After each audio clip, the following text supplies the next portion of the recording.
Hello everyone, my name is Shalin and today I'm going to be presenting the Advanced Care Planning discussion with Mr. H. Mr. H was introduced to me when he was admitted from the nursing home with a diagnosis of intracerebral hemorrhage with metastatic disease with cord compression.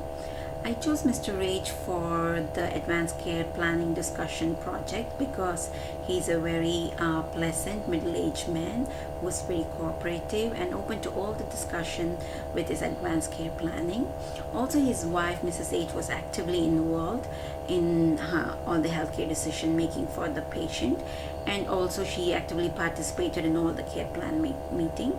I was very comfortable talking to both husband and wife about the advanced care planning, and that's why I chose them for the project.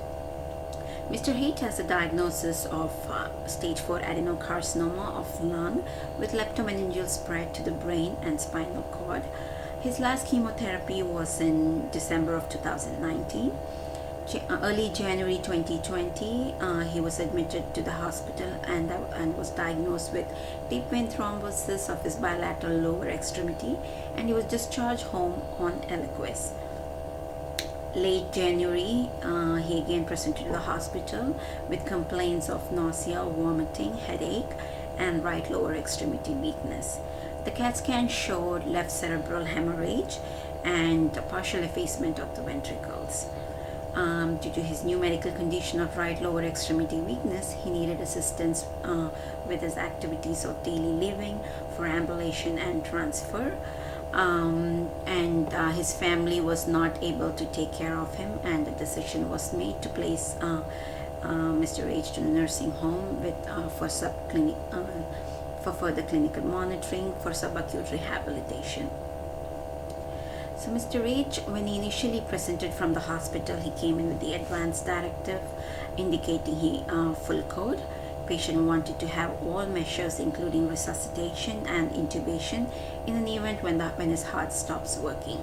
We had a brief discussion during our initial encounter about what his advanced directives would be, and wife and patient both agreed they want to be full code. After a week, we had an interdisciplinary team meeting which involved the case manager, the rehab director, and the social worker. And we discussed about the plan of care, and both husband and wife were very satisfied with the plan of care.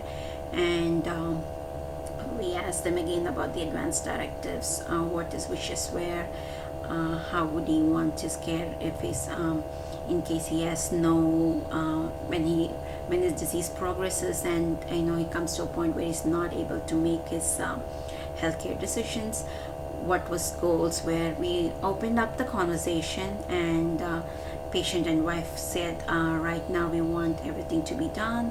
In case my heart stops working, we want resuscitation, intubation if needed, and antibiotics if needed, IV fluids, sent to hospital if needed. And we documented that. And the patient was receiving weekly palliative radiotherapy because of this cancer spread to this spinal cord. His low back was hurting, and he said his pain scale was 10 on 10 when it was very severe. And so he was receiving palliative chemotherapy every Thursday, and he was also receiving pain management with morphine and oxycodone as needed for breakthrough pain.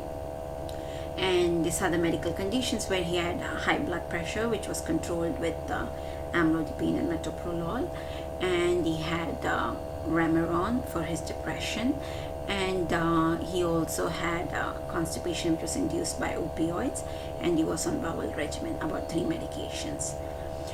During the course of time, patient's condition was worsening.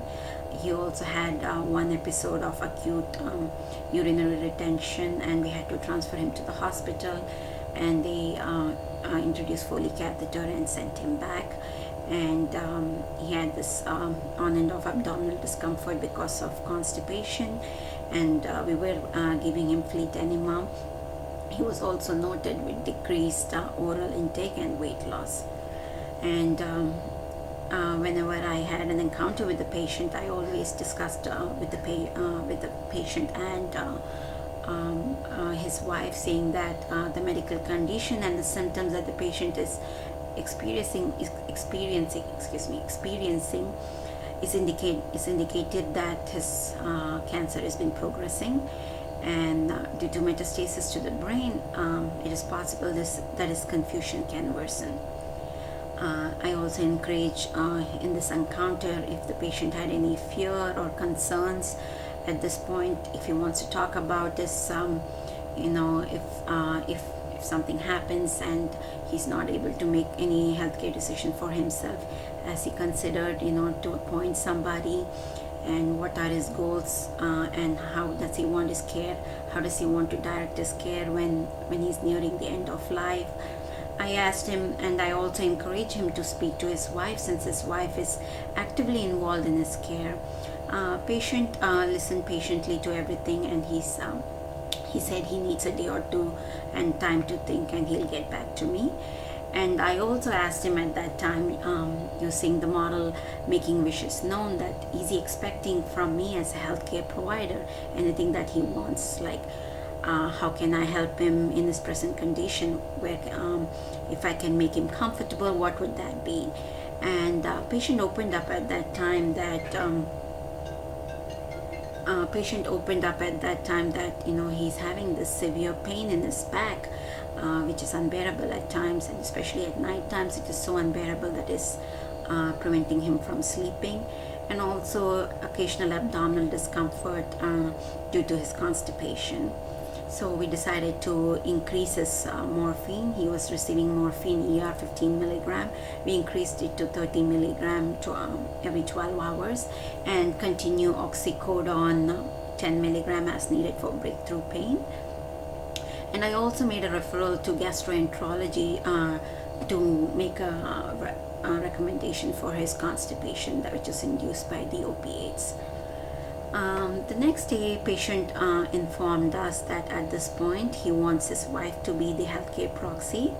If or when his condition declines and he's unable to make decision, his wife will know the appropriate time to implement a DNR, do not resuscitate, or do not intubate molds.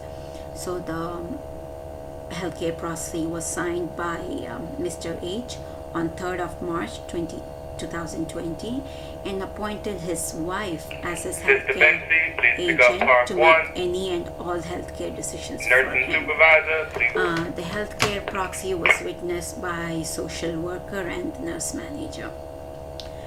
2 weeks later, we received a call from the oncologist who was treating Mr. H with palliative radiotherapy, and he updated his medical condition and the scale of plan of care.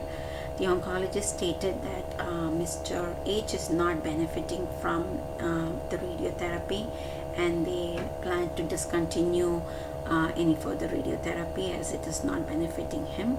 And they also recommended that patient be referred to hospice services. They did not discuss this with his wife, so the nursing home, we arranged a meeting with his wife. At this point, Mr. H was very drowsy and he was very weak, and his oral intake had reduced drastically, so he was not able to attend the meeting. So we had to do this meeting just with his wife, and we informed her the decision of the oncologist to stop the radiotherapy and to refer Mr. H to hospice services. She was actually very disheartened with this news. We gave her empathy, and we also assured her that we are there, we are here, we're going to take care of Mr. H, and we are going to make him as comfortable as possible, and our goal is to make all that wishes that he has will be fulfilled. And we also discussed about the hospice care services with the wife. We told her that hospice care services are a group of healthcare professionals who help people who are nearing the end of life. their goal is to make the patient as comfortable as possible by reducing pain and offer necessary physical, spiritual, and social support. The wife, we answered all the questions and concerns that the wife had, and she said she needed time to make the decision to enroll the husband to hospice care or not. And we were available for her. We told her she can reach out to us at any time for any questions or concerns. And the wife reached out next day, and she also completed the MOLS form, stating that she wants, as per her husband's wish, when he had actually communicated to his wife that in case where if they stop all the treatments, he wants to be to not resuscitate or DNI order, and also not to transfer to the hospital, no feeding tube. And so we initiated comfort care for him with the goal to make him as comfortable as possible and keep him pain free and address all his medical needs. The wife was really sad and very tearful, but we encouraged her, we provided empathy. Our goal is very much to make sure that Mr. H would be comfortable at this point. And we referred and we initiated a referral to the hospice care services. And 3 days later, he was involved in hospice care services.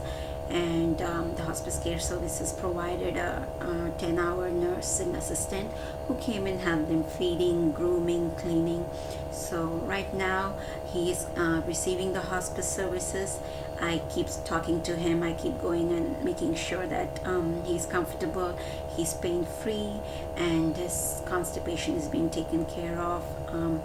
I'm also continually in touch with his wife over the phone, and whenever she comes to see him, they're very much involved in making sure that he's comfortable. The hospice is offering all the necessary support that he needs at this point.